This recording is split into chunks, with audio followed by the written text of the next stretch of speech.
సర్వశక్తుడైన యేసుక్రీస్తు ప్రశస్త నామములో మీకు అందరికీ శుభాభివందనాలు తెలియపరుస్తున్నాను. నేను మాస్టర్స్ చదువుతున్నప్పుడు ఒక గెస్ట్ లెక్చర్ మా కాలేజ్కి వచ్చారు. ఆయన జియో పాలిటిక్స్ గురించి బాగా పట్టున్నటువంటి ఒక మంచి ప్రొఫెసర్. ఆయన ఐఏఎమ్స్ నుంచి మా కాలేజ్కి రావడం జరిగింది. అప్పుడు ఆయన ఎల్పిజి పాలసీ గురించి చెప్పారు.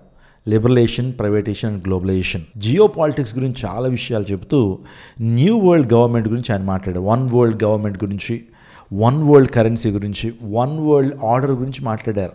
నిజంగా ఆయన మాట్లాడుతున్నప్పుడు ప్రకటన గ్రంథాన్ని ఆయన చెప్తున్నట్లుగా నాకు అనిపించింది. అంటే వన్ వరల్డ్ గవర్నమెంట్ అంటే ఏంటి, వన్ వరల్డ్ ఆర్డర్ అంటే ఏంటంటే మొత్తం ప్రపంచంలో అన్ని దేశాలు కూడా ఏకం అవుతాయి, వ్యాపారాలన్నీ కూడా ఒకటైపోతాయి, ఒక ప్రత్యేకమైన ఇన్స్టిట్యూషనే వాటన్ని నడుపుతుంది. ఈ ప్రభుత్వాలన్నీ కూడా ఒక వ్యక్తి యొక్క ఆధీనంలోకి వెళ్ళబోతున్నాయి. ఒక ఆర్గనైజేషన్ యొక్క చెప్పు చేతల్లోకి ప్రపంచం అంతా కూడా రాబోతుంది. దాన్నే one world government, one world currency, one world order or new world order అని అవి చెబుతున్నప్పుడు ప్రకటన గ్రంథం 13వ అధ్యాయం నాకు గుర్తొచ్చింది. ఆ టైంలో నేను ఎస్కటాలజీ గురించి ఆలోచన చేస్తున్నప్పుడు యేసు ప్రభు రెండో రాకడ గురించి కొన్ని విషయాలు నాకు తెలుసు. అప్పుడు వాస్తవానికి ఈ వ్యక్తి బైబిల్ చెప్తున్నాడు ఏంటి, బైబిల్ ప్రవచనాలు ఏ విధంగా నెరవేర్చబడతాయని ఆ ప్రొఫెసర్ ద్వారా నేను వింటున్నప్పుడు చాలా విషయాలు తెలుసుకోగలిగాను. మనం చదువుతున్న బైబిల్ గ్రంథము అది పుక్కిటి పురాణం కాదు.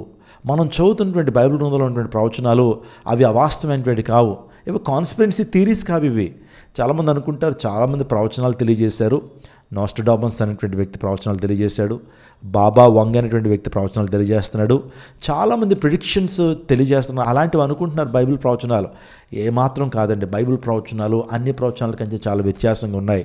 ఇప్పుడు బైబిల్ గ్రంథంలో చదువుతున్న ప్రతి లేఖనాన్ని, ప్రతి ప్రవచనాన్ని నెరవేర్పులో మనం చూస్తున్నాం. ఎంతో కాలంగా ప్రకటన గ్రంథాన్ని చదువుతున్నాం. క్రీస్తు శకము 92వ సంవత్సరంలో రాయబడినటువంటి ఈ యొక్క ప్రత్యక్ష గ్రంథం, ఈ యొక్క ప్రకటన గ్రంథము ఈరోజు నెరవేర్పులోకి మనం చూస్తున్నప్పుడు ఒళ్ళు గగురుపాటు కలుగుతూ ఉంది. బైబిల్ ప్రవచనాలు ఇంత యాక్యురేట్గా నెరవేర్చబడుతున్నాయని తెలుసుకుంటున్నప్పుడు దేవుని స్థుతించకుండా నా ప్రాణం ఉండలేకపోతుంది, దేవుని ఆరాధించకుండా నేను ఉండలేకపోతున్నాను. దేవుని ప్రవచనాలు అక్షర సత్యాలు ఆకాశం భూమిని గతించిపోతాయి, కానీ దేవుని లేఖనాలు కానీ దేవుని ప్రవచనాలు ఎన్నటికీ గతించమనే విషయాన్ని మీకు జ్ఞాపకం చేస్తున్నాను. లేటెస్ట్ అప్డేట్ అంటే 2030 సంవత్సరం తర్వాత ఈ ప్రపంచంలో పెను మార్పులు సంభవించబోతూ ఉన్నాయి. ప్రపంచం అంతా కూడా ఒకే మాట, ప్రపంచం అంతా ఒకే బాట, ప్రపంచం అంతా కూడా ఒకటే నినాదంలోకి రాబోతూ ఉంది. ఆశ్చర్యపోతున్నారు కదా. 2030 సంవత్సరం కల్లా ప్రపంచంలో చాలా మార్పులు సంభవించబోతున్నాయి. జియో పాలిటిక్స్లో కావచ్చు, ఆర్థిక రంగంలో కావచ్చు, రాజకీయ వ్యవస్థలో కావచ్చు, దేశాల్లో పెను మార్పులు సంభవించబోతూ ఉన్నాయి. దీన్నే వన్ వరల్డ్ ఆర్డర్ అన్నారు. న్యూ వరల్డ్ ఆర్డర్ని కూడా పిలిచారు. ప్రపంచంలో అన్ని దేశాలు ఉన్నటువంటి బిజినెస్ అన్నీ కూడా ఏకం అవుతూ ఉన్నాయి. ఇంకా చెప్పాలన్నా ప్రపంచంలో ఉన్నటువంటి బిల్ గేట్స్ దగ్గర నుంచి, జుకర్బర్గ్ దగ్గర నుంచి, ఎలాన్ మస్క్ దగ్గర నుంచి ఇలాంటి గొప్ప గొప్ప వారందరూ కూడా ఒకటైపోతున్నారు. భారతదేశం నుంచి కూడా ప్రముఖ వ్యాపార దిగ్గజాలైనటువంటి అంబానీ కావచ్చు, అదానీ కావచ్చు, వీళ్ళందరూ కూడా ఒక తాటి మీదకి రాబోతున్నారనే విషయాన్ని ప్రపంచం తెలియజేస్తూ ఉంది. 2030 సంవత్సరం కల్లా ఈ మార్గం అంతా కూడా సరళం చేయబడతా ఉంది. One world government are one world ఆర్డర్కి ప్రపంచం అంతా కూడా సుగమం అవుతూ ఉంది. ప్రపంచం అంతా రంగం సిద్ధం చేసుకుంటుందని శాస్త్రవేత్తలు, ఎక్స్పర్ట్స్ చెప్తున్నప్పుడు దేవుని లేఖ నెరవేర్చబడుతున్న విషయం మనకు అర్థమవుతుంది. ప్రపంచవ్యాప్తంగా ఎక్స్పర్ట్స్ అందరూ కూడా దీని గురించే మాట్లాడుతున్నారు. మనం చదివేటువంటి బైబిల్ లేఖనాలు మన కళ్ళ ముందు అక్షరాలు నెరవేర్చబడుతున్నప్పుడు ఆశ్చర్యపోక తప్పట్లేదు, ఒళ్ళు గగురుపాటుకి లోనవుతుంది. దేవుని లేఖనాలు ఏం చెప్తున్నాయి, రెండవ రాకడలో ఏ దశలు ఉంటాయని దేవుని లేఖనం చెప్తుందంటే చాలా సందర్భాల్లో మీకు చెప్తున్నాను. రహస్య రాకడ, ప్రత్యక్ష రాకడ గురించి మనం వింటున్నాం. ఒకటి ర్యాప్చర్, ఇంకొకటి రెవల్యూషన్. రహస్య రాకడ గురించి ఎక్కడ రాయబడిందనంటే మొదటి తెస్సలోనికి రాసిన పత్రిక 5వ అధ్యాయము 2వ వచనాన్ని మనం చదువుదాం. సహోదరులారా, ఆ కాలం గురించి, ఆ సమయం గురించి మీకు రాయనక్కర్లేదు. రాత్రివేళ దొంగ ఎలాగొచ్చునో అలాగే ప్రభు దినం వచ్చునని మీకు బాగా తెలియను. చూడండి, రాత్రివేళ దొంగ ఎలా వస్తాడో ప్రభు దినం కూడా ఆ విధంగా ఉంటుంది. చెప్పిరాడు ప్రభు, రహస్యంగా వస్తాడు. దొంగ ఎక్కడైనా చెప్పి వస్తాడండి? దొంగ ఫోన్ చేసి వస్తాడా? కాలింగ్ బెల్ నొక్కి వస్తాడా? లేదు, రహస్యంగానే వస్తాడు.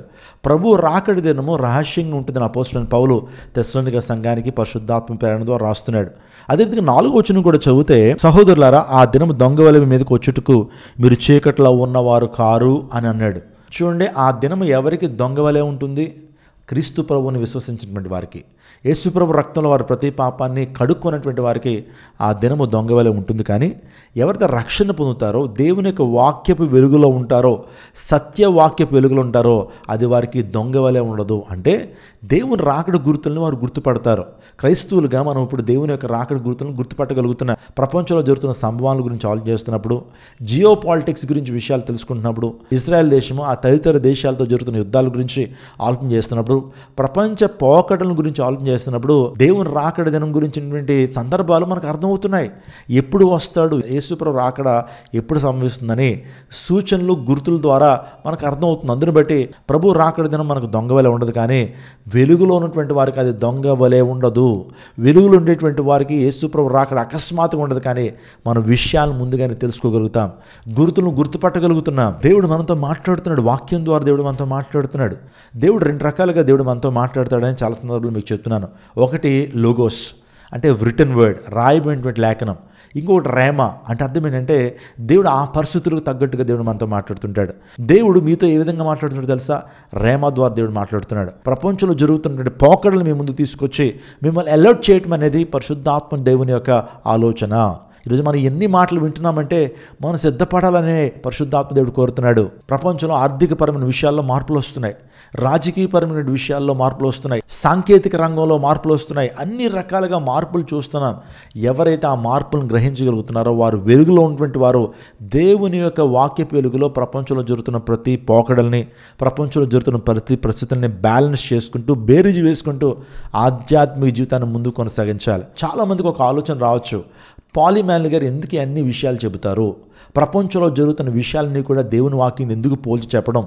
దేవుని వాక్యాన్ని వాక్యంగా స్పష్టంగా చెప్పచ్చు కదా. జక్కయ్య కదా, సమరయ స్త్రీ కదా, పాత నిబంధనల అంశాలు స్పష్టంగా చెప్పచ్చు కదా. ఎందుకు ప్రపంచంలో జరుగుతున్న జియో పాలిటిక్స్ని దేవుని వాక్యంతో కలిపి మాట్లాడుతున్నారు? ఏం ప్రయోజనం అంటారా? మీరు వెలుగులో ఉన్నటువంటి వారైతే దేవుని వాక్యాన్ని ఖచ్చితంగా ప్రపంచంలో జరుగుతున్న పరిస్థితులకి పోల్చి చూస్తారు. తద్వారా దేవుని రాకడ ఎలా సంభవిస్తుందో, మనం ఎలా సిద్ధపడాలో ఇవన్నీ కూడా మనం అలర్ట్ అవ్వగలుగుతాం. అపోస్తలుడైన పౌలు 2వ తెస్సలోనికీయులకు రాసిన పత్రిక 2వ అధ్యాయం 3వ వచనంలో, మొదట భ్రష్టత్వం సంభవించి నాశన పాత్రుడు పాప పురుషుడు బయలుపెడితేనే కానీ ఆ దినము రాదు.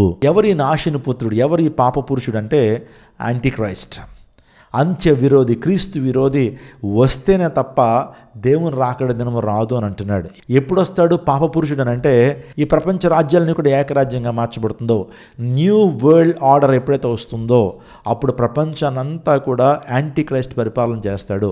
అతని చేతుల్లోకి సమస్తం కూడా అప్పగించబడుతుంది. ప్రతి దేశాన్ని, ప్రతి రాజకీయ వ్యవస్థను అతడు తన కంట్రోల్లో పెట్టుకుంటాడు, తన ఆధీనంలో పెట్టుకుంటాడు. అప్పుడు దేవుని దినం సంభవిస్తుందని అపోస్తలుడైన పౌలు తెస్సలోనిక సంఘానికి రాస్తున్నాడు. అంటే చూడండి, ఈ ప్రపంచం అంతా కూడా ఒక వ్యక్తి యొక్క ఆధీనంలోకి వెళ్ళబోతా ఉంది. ఈ ప్రపంచం అంతా కూడా ఒక ఆర్గనైజేషన్ చేతిలోకి వెళ్ళబోతా ఉంది. ఈ ప్రపంచం ఉన్నటువంటి ప్రతి పరిస్థితులు కూడా ఒక వ్యక్తి కంట్రోల్ చేయబోతున్నాడు అనే విషయం మీకు అర్థమవుతుంది. ఇప్పుడు చూడండి, ఆ వ్యక్తి యొక్క మార్గాన్ని సుగమం చేసేటువంటి వ్యవస్థ ఏదైనా ఉందంటే అదే వరల్డ్ ఎకనామిక్ ఫోరం. ఈ వరల్డ్ ఎకనామిక్ ఫోరం ఏం చేయబోతున్నారంటే యాంటీ క్రైస్ట్ యొక్క పరిపాలనకు, యాంటీ క్రైస్ట్ యొక్క రూలింగ్కి మార్గాన్ని సుగమం చేస్తూ ఉంది. యాంటీ క్రైస్ట్ ఈ ప్రపంచంలోకి వచ్చిన తర్వాత ఆ వ్యక్తి ఎటువంటి మార్పులు తీసుకొస్తాడు, ఎటువంటి పరిపాలనా విధానాన్ని కలిగి ఉంటాడంటే, మీరు ప్రకటన గ్రంథం 13వ అధ్యాయంలో ఆ విషయాన్ని కూడా స్పష్టంగా రాయబడ్డాయి. ప్రకటన గ్రంథం 13వ అధ్యాయం 7వ వచనం, మరియు పరిశుద్ధులతో యుద్ధము చేయను, వారిని జయింపను, దానికి అధికారం ఇయ్యబడెను.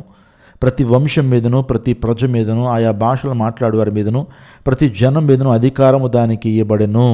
చూడండి, ప్రతి జనం మీద, ప్రతి రాజ్యం మీద, ప్రతి తెగ మీద యాంటీ క్రైస్ట్కి అధికారం ఇవ్వబడుతుందట.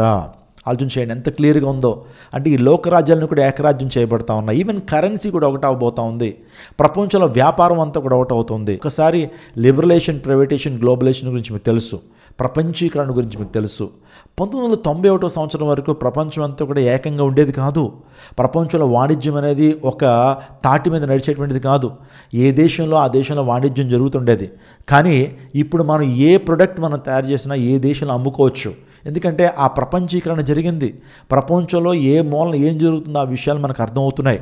ప్రపంచంలో ఏ మూలన ఏ వస్తువు తయారు చేసినా సరే అనేక దేశాల్లో దాన్ని అమ్ముకోవచ్చు. చూడండి, భారతదేశంలో వస్తువులు అమెరికాలో అమ్ముతున్నారు. చైనా వస్తువులు అయితే భారతదేశంలో విరివిగా దొరుకుతున్నాయి. అమెరికా వస్తువులు కూడా భారతదేశంలో విరివిగా దొరుకుతున్నాయి. వీటన్నిటికీ కారణం ఏంటంటే ప్రపంచీకరణ, లిబరలైజేషన్ అండ్ ప్రైవేటైజేషన్. ఇవన్నీ కూడా ఎందుకు ప్రారంభించబడ్డాయి? ఇప్పుడు ఆలోచన చేశారా?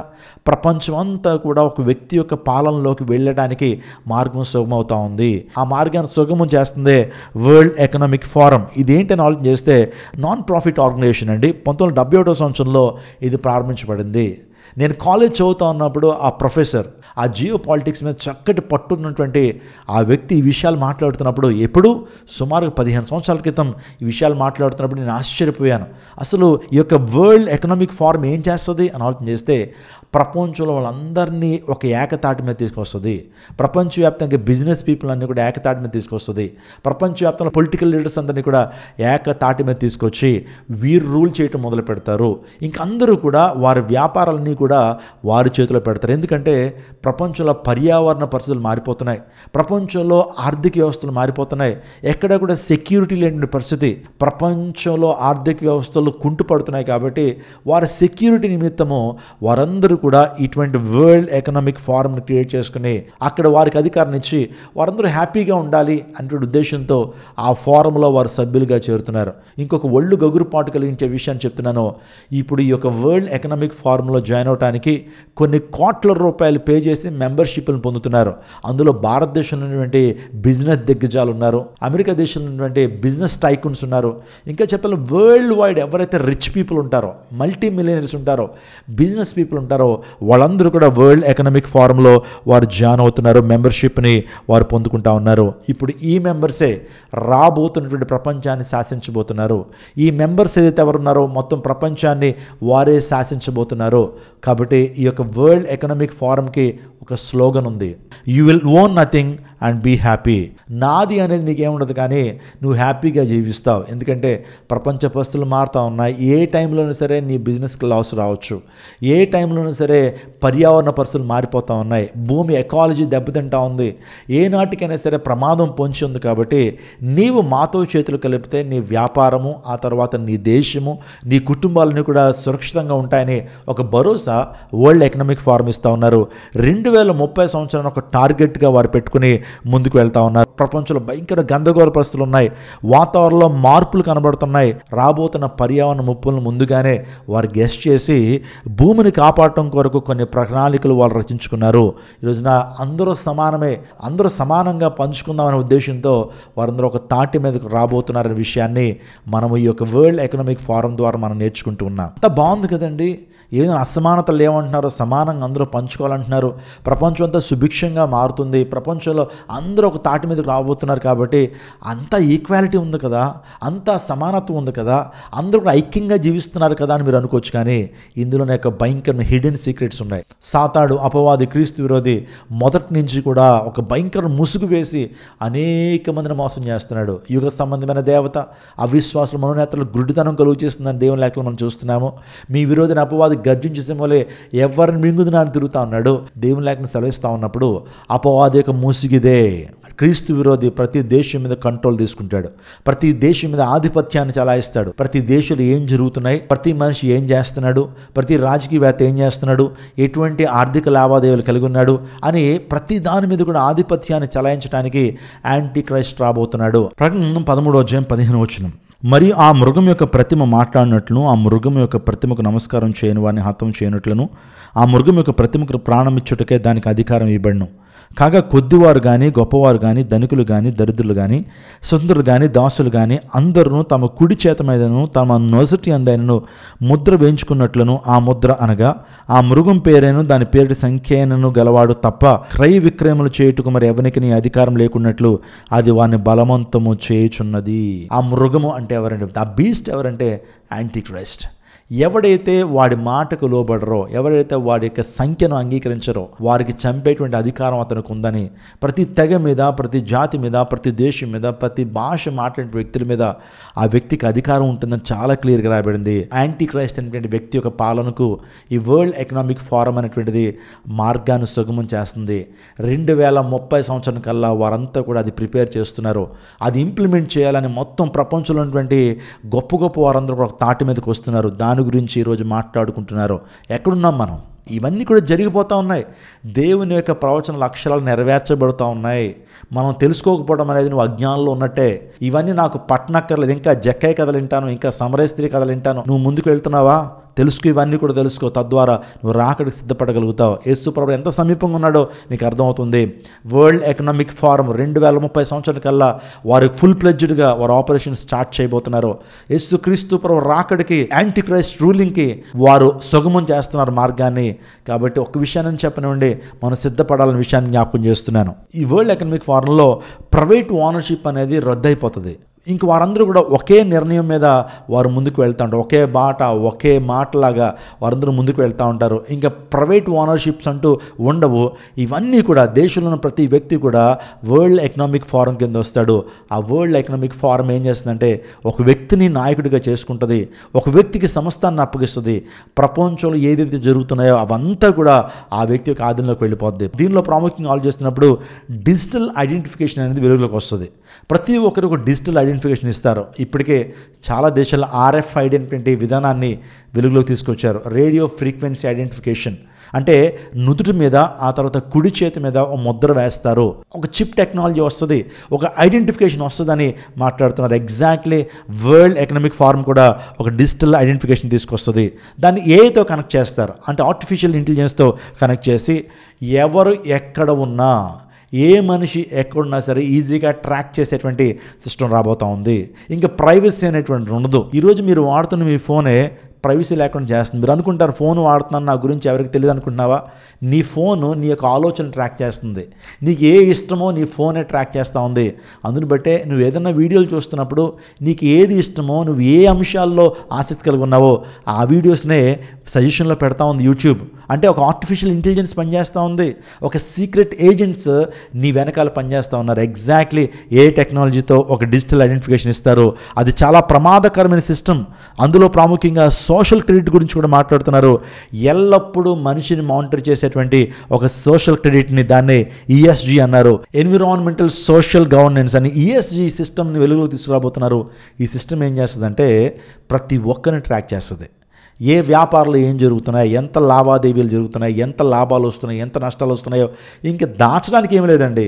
ఈ సిస్టమ్ ఏం చేస్తుందంటే ట్రాక్ చేస్తుంటుంది. ప్రైవసీ అనేది ఏ ఒక్కరు కూడా ఉండదు, ప్రైవసీని కోల్పోతారు. ఎందుకంటే అంచె దినాల్లో జరిగేది యాంటీ క్రైస్ట్ వచ్చి మొత్తం మనుషుల మధ్య ఉండే ప్రైవసీని అంతా కూడా తీసేస్తాడు.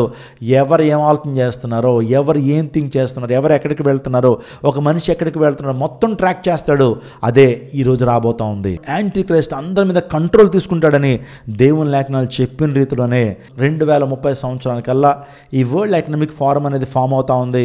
వాళ్ళు చేసేటువంటి యాక్టివిటీస్ అన్నీ కూడా యాంటీ క్రైస్ట్ పరిపాలనకి మార్గం సుగమం చేస్తున్నారు. ఒళ్ళు గగురుపాటు కలిగించేటువంటి ఇంకొక ప్రాముఖ్యమైన అంశాన్ని మీతో మాట్లాడుతున్నాను. రీసెంట్గా ఒక న్యూరో సైంటిస్ట్ ఒక ప్రత్యేకమైన లెక్చర్ ఇచ్చాడండి. ఆ వ్యక్తి ఏం చెప్పాడంటే మెదడులో ఒక చిప్ పెడతాడట. ఆ చిప్ ద్వారా మనిషిలో ఉన్నటువంటి ప్రతి ఆలోచనని ట్రాక్ చేయగలుగుతారట. మనిషి ఏం ఆలోచన చేస్తున్నాడో సమస్తాన్ని కూడా ట్రాక్ చేయగలుగుతారు. ఆ సిస్టమ్ని ఎందుకు మేము ఇంప్లిమెంట్ చేయడానికి ఇష్టపడుతున్నామంటే చాలామంది మెంటల్లీ డిజార్డర్ పీపుల్ ఉన్నారు, మెంటల్లీ ఇల్ హెల్త్తో బాధపడుతున్నటువంటి ఉన్నారు. వారి యొక్క సమస్యను పరిష్కరించాలి. ఎక్కడైతే వారిలో మెదడులో సమస్య ఉందో అది క్లియర్ చేయడం కొరకు ఈ సిస్టమ్ని తీసుకొస్తామని చెప్తున్నారు. కానీ దీని వెనకాల చాలా భయంకరమైనటువంటి హిడెన్ సీక్రెట్స్ దాగి ఉన్నాయి. దీని వెనకాల యాంటీ క్రైస్ట్ యొక్క హస్తం ఉంది. ప్రతి ఒక్కరి ఆలోచనను ట్రాక్ చేయడానికి ఈ రోజున ప్రపంచంలో ఈ టెక్నాలజీ అనేది డెవలప్ అవుతూ ఉంది. 2030 కల్లా తీసుకురావాలని వారు ప్రయత్నం చేస్తున్నారు. ఇప్పటికే ప్రపంచంలో బిజినెస్ టైకూన్స్గా, బిజినెస్ దిగ్గజాలుగా ఉన్నటువంటి ఎలాన్ మస్క్ కావచ్చు, బిల్ గేట్స్ కావచ్చు, మార్క్ జుకర్బర్గ్ కావచ్చు, సిలికాన్ వ్యాలీలో ఉన్నటువంటి టెక్ దిగ్గజాలన్నీ కూడా వీటి గురించే చర్చిస్తారు. ప్రపంచంలో అందరూ కూడా దీన్ని సపోర్ట్ చేస్తున్నారు. కానీ ఒకే ఒక దేశం దీన్ని సపోర్ట్ చేయట్లేదు. ఆ దేశం మీకు ఆల్రెడీ తెలిసే ఉంటుంది. ఆ దేశమే ఇజ్రాయెల్ దేశం. ఇజ్రాయెల్ దేశం దీన్ని సపోర్ట్ చేయట్లేదు, ఈ సిస్టమ్ని సపోర్ట్ చేయట్లేదు. వరల్డ్ ఎకనామిక్ ఫోరంకి వారు సపోర్ట్ చేయట్లేదు. ఎందుకు తెలుసా? వారికి రాబోతున్న సంగతులు తెలుసు. ఇవన్నీ కూడా యాంటీ క్రైస్ట్ పరిపాలనకి ఇవన్నీ కూడా మార్గం సుగమవుతున్నాయని చెప్పి ఇజ్రాయెల్ ఎందుకో దానికి ఏకీభించట్లేదు. ఇజ్రాయెల్ దేశంలో ఉన్నటువంటి చాలామంది రబ్బీలకి రాబోతున్న ప్రవచన నెరవేర్పు తెలిసేమో. అందుని బట్టి ఇజ్రాయెల్ దేశం దీనికి కోఆపరేట్ చేయట్లేదు. కానీ సత్యం చెప్తున్నాను చూడండి, మరలా ఇజ్రాయెల్ దేశం కూడా దీని ఉచ్చులో పడబోతున్నారు. దుష్టుని అపవాది వారిని నమ్మకత్వంలోకి తీసుకెళ్ళబోతున్నాడు. దేవుని యొక్క వాక్య ప్రవచనాలు అవే. ఇజ్రాయెల్ దేశం కూడా ఈ ముసుగులో పడుతుంది. ఇజ్రాయెల్ దేశం కూడా ఈ యొక్క వరల్డ్ ఎకనామిక్ ఫోరంకి అవి కూడా సపోర్ట్ చేయడం ఇప్పటికైతే సపోర్ట్ చేయట్లేదు. కానీ మరలా అది సపోర్ట్ చేస్తుంది. మరలా వారు ముసుగులో పడతారు. అప్పుడు ఆ యొక్క అంత్యక్రీస్తు వచ్చి దేవాలయంలో 3.5 సంవత్సరాలు బలులు నిలిపేస్తాడు. 3.5 సంవత్సరాలు శాంతి ఒప్పందాలు చేస్తూ అద్భుతంగా ప్రజలందరూ మెచ్చుకుంటారు ఆ వ్యక్తి యొక్క పరిపాలన. ఎంత అద్భుతమైన పరిపాలన, ఇప్పుడు కొంచెం ఇంత గొప్ప లీడర్ని ప్రపంచంలో చూడలేదని అందరూ పొగడ్తల వర్షం కురిపిస్తారు. కానీ 3.5 సంవత్సరాల తర్వాత అదే వ్యక్తి తిరుగుబాటు చేయటం, అదే వ్యక్తి వ్యతిరేకంగా మారటం, అదే వ్యక్తి నిషిద్ధమైన వస్తువుల్ని 3వ మందిరంలోకి తీసుకురావటం ఇశ్రాయేల్ అందరికీ అప్పుడు తేటతెల్లమవుతుంది. వీడు నిజమైనటువంటి మెస్సే కాదు, వీడు నిజమైన రక్షకుడు కాదు, వీడు భయంకరమైన క్రీస్తు విరోధి, వీడే యాంటీ క్రైస్ట్, ఆ బీస్ట్ వీడే అని ఇశ్రాయేల్ తెలుసుకుంటారు. ఇవన్నీ కార్యాలు నెరవేర్చబడనే ఉన్నాయి. ఒకవేళ నేను చెప్తున్న విషయాల్ని మీరు వెరిఫై చేసుకోండి. గూగుల్లో కావచ్చు, చాట్ జీపీటీలో కావచ్చు, ఎక్కడైనా వెరిఫై చేసుకోండి. జరగబోతున్న విషయాలు ఇవే, జరుగుతున్న విషయాలు ఇవే. తద్వారా మనం ఏం చేయాలి? పాస్టర్ గారు ఇవన్నీ చెప్తున్నారు ఎంతో కాలంగా.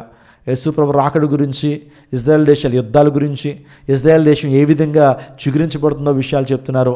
666 ముద్రల గురించి చెప్తున్నారు. మార్క్ ఆఫ్ ది బీస్ట్ గురించి చెప్తున్నారు.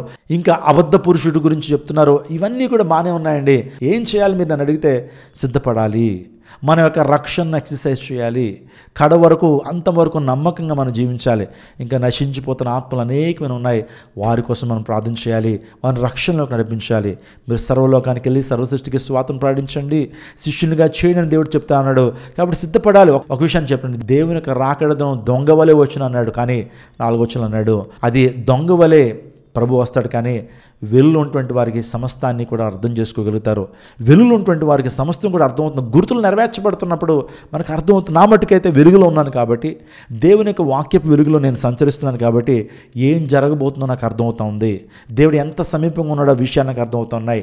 ప్రపంచంలో జరుగుతున్న పరిస్థితులు, రాజకీయ పరిస్థితులు, ఆర్థిక పరిస్థితులు, సామాజిక పరిస్థితులు, ప్రపంచంలో జరుగుతున్న పెనుమార్పులు యేసు ప్రభు రాకడికి అవి గుర్తులుగా ఉన్నాయని నేను అలర్ట్ అవుతున్నాను. నా సంఘాన్ని అలర్ట్ చేస్తున్నాను. నాతో ప్రజలను ఎక్స్పెక్ట్ చేస్తున్నాను. నా యూట్యూబ్ సబ్స్క్రైబ్స్ అయినటువంటి మిమ్మల్ని నేను సిద్ధపరుస్తున్నాను.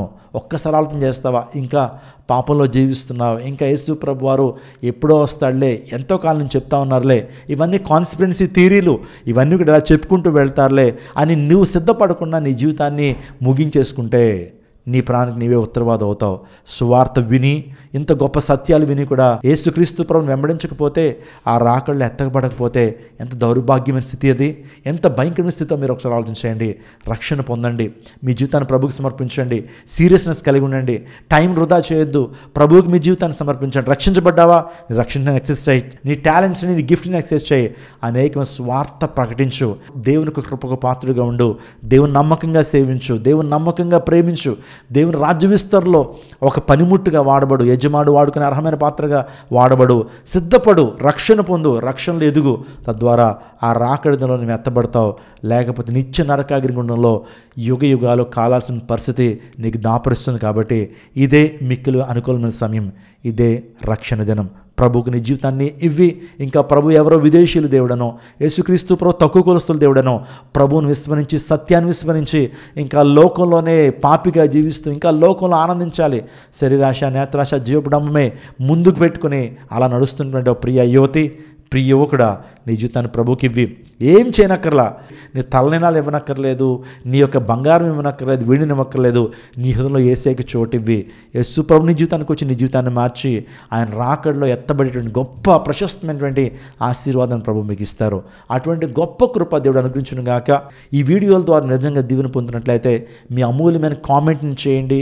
ఆ తర్వాత ఈ ఛానల్ని ఇంకా సబ్స్క్రైబ్ చేసుకోకపోతే సబ్స్క్రైబ్ చేసుకోండి. రాను దినాల్లో అనేకమైన వీడియోలు మీ ముందు అందించబోతున్నాయి. ఎంతో టెక్నాలజికల్ ఇష్యూస్, సైంటిఫిక్ ఇష్యూస్ మీ ముందు పెట్టబోతున్నాం. కాబట్టి మీకు, మీ సంఘాలకి ఎంతో దీవెనకరమైన సందేశాలు రాబోతున్నాయి. కాబట్టి అందరూ సబ్స్క్రైబ్ చేసుకోండి, ఫాలో అవ్వండి. తద్వారా దేవుని ఆశీర్వాదాలు మెండుగా మీరు పొందుకోగలుగుతారు. God bless you. God bless our India.